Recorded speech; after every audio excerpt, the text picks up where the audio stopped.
વિસાવદર તાલુકાના મોટી મોણપરી ગામે ભારત રત્ન ડોક્ટર બાબા સાહેબ આંબેડકરની પ્રતિમાનું થયું ભવ્ય અનાવરણ। વિસાવદર નજીક આવેલ મોણપરી ખાતે તારીખ 8/7/2024ના રોજ ભારત રત્ન દલિત મસીહા મહામાનવ ડોક્ટર બાબા સાહેબ આંબેડકરની પ્રતિમાનું અનાવરણ કાર્યક્રમ યોજાયો હતો, જેમાં બહોળી સંખ્યામાં લોકો ઉપસ્થિત રહેલા હતા। પ્રતિમાનું અનાવરણ ડોક્ટર બાબા સાહેબના પ્રપૌત્ર ભીમરાવ આંબેડકરના વરદ હસ્તે કરવામાં આવેલું હતું। પધારેલા મહેમાનોએ પ્રવચન આપતા જણાવ્યું છે કે ડોક્ટર બાબા સાહેબ આંબેડકર માત્ર અનુસૂચિત જાતિ સમાજ માટે નહીં પરંતુ પૂરા માનવ સમાજ માટે લડેલા છે અને બંધારણ ઘડેલું હતું।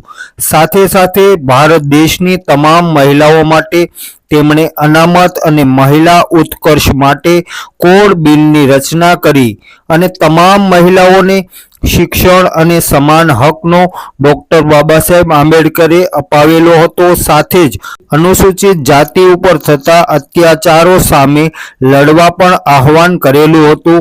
જૂનાગઢના રાજુભાઈ સોલંકીના પુત્ર ઉપર થયેલા હુમલા બાબત પણ આવનારા દિવસોમાં ઉગ્ર આંદોલનો થશે તેનું પણ આહવાન કરવામાં આવેલું હતું તેવું વક્તાઓએ જણાવ્યું છે કે ડોક્ટર ભીમરાવ આંબેડકરના પ્રપૌત્રએ પોતાના પ્રવચનમાં સંગઠિત બની બાળકોને શિક્ષણ તરફ આગળ વધારવા જણાવેલું હતું। આમ બહોળી સંખ્યામાં અનુસૂચિત સમાજના આગેવાનો અને ભાઈઓ તેમજ બહેનોએ હાજરી આપેલી હતી અને આ કાર્યક્રમને રંગે ચંગે માણેલો હતો। रास्ते पर चलने की आपको राहत दी। वैसे देखा जाए तो बाबा साहब की प्रतिमा सभी राज्यों में काफी संख्या से लगी हुई है भाई, जिसका मैं जिक्र करना चाहता हूँ। साउथ का आंध्र प्रदेश है, तेलंगाना है,